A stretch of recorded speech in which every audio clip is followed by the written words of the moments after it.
Shorkot Kent کی تاریخ یہاں پر برطانوی حکومت کے دور میں بچھائی جانے والی ریلوے لائن سے جڑی ہوئی ہے۔ سن 1904 میں یہاں پر ایک ریلوے اسٹیشن بنانے کی منظوری دی گئی۔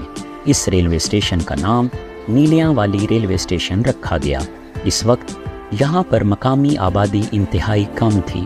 1912 میں جب یہاں ایک جنکشن کی تعمیر مکمل ہوئی تو ریلوے اسٹیشن سے شورکوٹ شہر تک ایک روڈ تعمیر کی گئی تاکہ مسافر حضرات شورکوٹ شہر کے مضافات میں موجود سلطان العارفین حضرت سلطان باہو رحمۃ اللہ علیہ کے دربار تک جا سکیں۔ اس روڈ کی تعمیر کے بعد نیلیاں والی ریلوے اسٹیشن جنکشن کا نام شورکوٹ روڈ جنکشن رکھ دیا گیا۔ ریلوے اسٹیشن سے ملحقہ آبادی چک نمبر 634 گاف بے نیلیاں والی کے نام سے مشہور تھی۔ محکمہ مال کے ریکارڈ کے مطابق چک نمبر 634 گاف بے کا کل رقبہ 550 ایکڑ پر مشتمل تھا۔ سن 1913 میں ریلوے اسٹیشن کے قریب ایک مسجد بھی تعمیر کی گئی۔ نمازیوں اور مسافر حضرات کی سہولت کے لیے اس مسجد میں میٹھے پانی کا ایک کنواں بھی بنایا گیا۔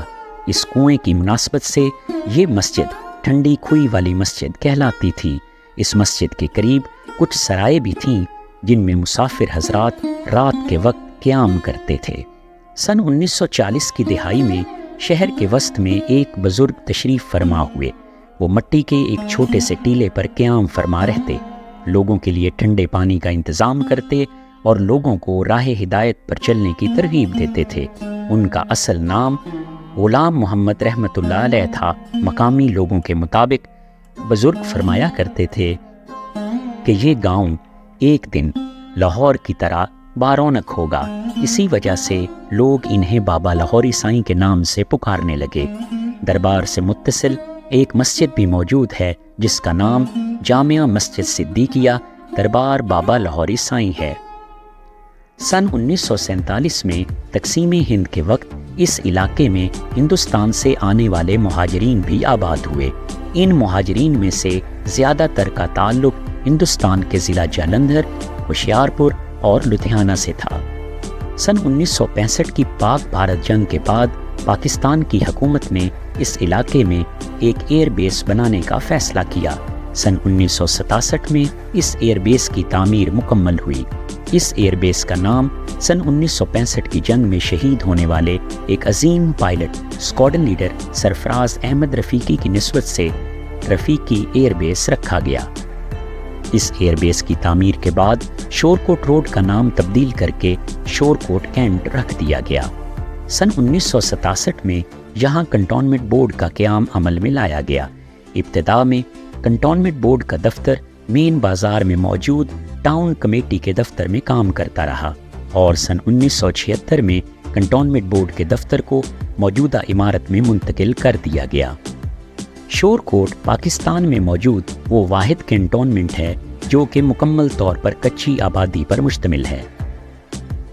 سن 1988 میں کنٹونمنٹ بورڈ کی طرف سے لگائے جانے والے ٹیکسز کے خلاف مقامی آبادی نے مشتعل ہو کر بھرپور احتجاج کیا، جس کے دوران کنٹونمنٹ بورڈ کی عمارت اور وہاں پر موجود ریکارڈ کو نظر آتش کر دیا گیا۔ 13 مارچ سن 1988 میں سی ای او ملتان الطاف احمد خان نے مقامی آبادی سے مذاکرات کیے اور ان مذاکرات کے بعد مشتعل مظاہرین نے اپنا احتجاج ختم کر دیا۔ اس احتجاج کے بعد کنٹونمنٹ نے کافی علاقوں کو کنٹونمنٹ بورڈ کی حدود سے خارج کر دیا۔ اس وقت شہر کا کل رقبہ 9542 ایکڑ اور اس کی کل آبادی 30,780 نفوس پر مشتمل ہے۔ شہر کی آبادی کو 2 وارڈز میں تقسیم کیا گیا ہے۔ شہر میں موجود مین بازار کے علاوہ کئی اور مارکیٹس بھی موجود ہیں، جن میں رشید مارکیٹ اور ولی مارکیٹس کافی اہم ہیں۔ شہر کی قابل ذکر تعلیمی درسگاہوں میں فضائیہ ڈگری کالج، گورنمنٹ گرلز ایسوسی ایٹ کالج، گرلز اور بوائز ہائی سکولز اور فیڈرل گورنمنٹ کے تحت چلنے والے تعلیمی ادارے بھی شامل ہیں۔ شہر کے مضافات میں F G model high school تعلیمی اعتبار سے کافی اہم ہے۔ یہ اسکول ایک دیدہ زیب عمارت پر مشتمل ہے۔ اس اسکول سے فارغ التحصیل طلباء ملک کی ترقی میں نمایاں کردار سر انجام دے رہے ہیں۔ شورکوٹ کینٹ میں ہاسپٹل کی سہولت نہ ہونے کے سبب base commander Rafiqi air base جناب ارشد ملک نے یہاں پر ایک ویلفیئر ہاسپٹل کی تعمیر کی۔ یہ ہاسپٹل ایک ٹرسٹ کے تحت پر کام کر رہا ہے جس میں شہر کے مخیر حضرات دل کھول کر تعاون کرتے ہیں۔